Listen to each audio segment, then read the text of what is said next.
So we're finally getting some more press releases from Rolls-Royce, and I also want to go over the exit strategy. So let's see what to expect from Rolls-Royce in the coming future.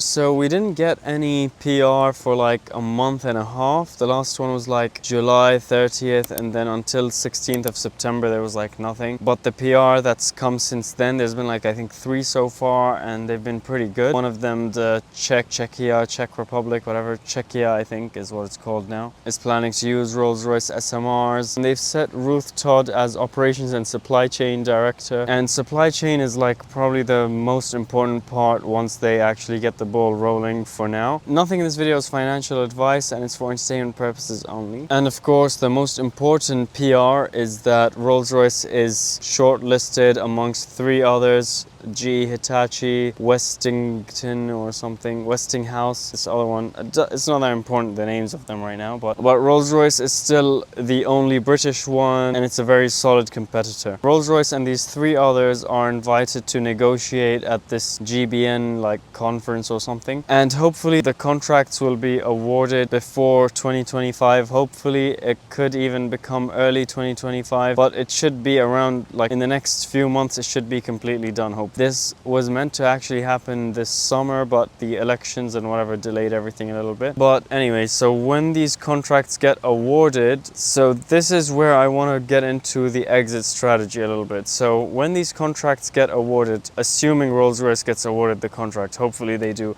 If they don't, the stock price will probably have a little dip. I don't think it'll be like, maybe it'll be a big dip to an extent because of like the hype, but it wouldn't be like a justified dip maybe. So it would probably recover and be like, I would say maybe around £3 is like fair, like as in if things went bad I'd expect around £2.5–3 if things went bad, but not to like 70p or 90p or like those pandemic prices. But anyway, that's just like the worst case scenario kind of thing, because I mean Rolls-Royce has a lot of things going for it other than the SMR. Like there's been many big improvements since its huge crash before. If they do get awarded the contract, which hopefully they do, there will probably be like some hype, and then maybe like a sell the news sort of thing. There could be a sell the news sort of thing because a lot of the share price increases recently probably have a lot of hype counted in about the SMR contract. So I would expect some sell the news sort of action. I would probably sell a portion on that news. I would probably sell a portion just to be completely transparent, because to actually benefit from the SMRs making Rolls-Royce money is like a really long-term, real bad man thing. It's not just like, I've already been in since like 2021 or 2020 or something like that, and it's already been like 4 years. We're looking at way more years. We're looking at 2029 is when like investment decisions would be getting made about like actual construction and actual like building stuff, because let's say if they get the contract in like 2024, 2025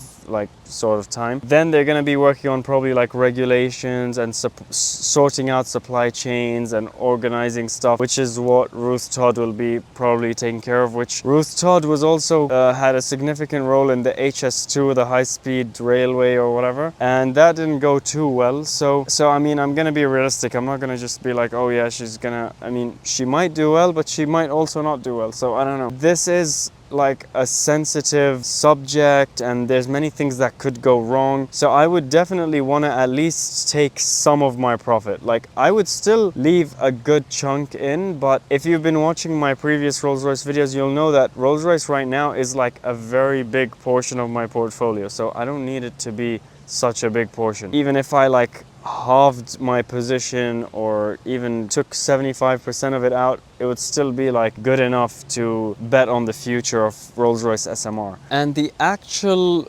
modular reactors would be ready to be used, I think, in the mid 2030s, like 2035, and this is probably like in a best case scenario, so it could easily get delayed or something. I don't want to make the mistake of not selling the news and just holding, and if like the chart goes up, you can sell the news, it'll go down, like all the other people who would sell the news, it'll go down, and then if you want to invest in the future of the actual SMRs and everything, then you can do a new cycle of buying that rumor to sell the next news of the SMRs receiving the investments and all this stuff, and then do the next cycle of them actually being built and used and bringing in revenue and boosting the UK economy and whatever. I would be interested in that as well, but I would probably want to reinvest like maybe later on, and if they are actually producing energy and everything, that might be a stage where they would offer dividends or something. I need to look more into the dividends thing. I hope they would offer dividends. That's all for now. I still hope and believe Rolls-Royce will win the contract. If you're really unsure or something, you could maybe set a stop loss or something to avoid losing all the gains you've made. And yeah, so this is my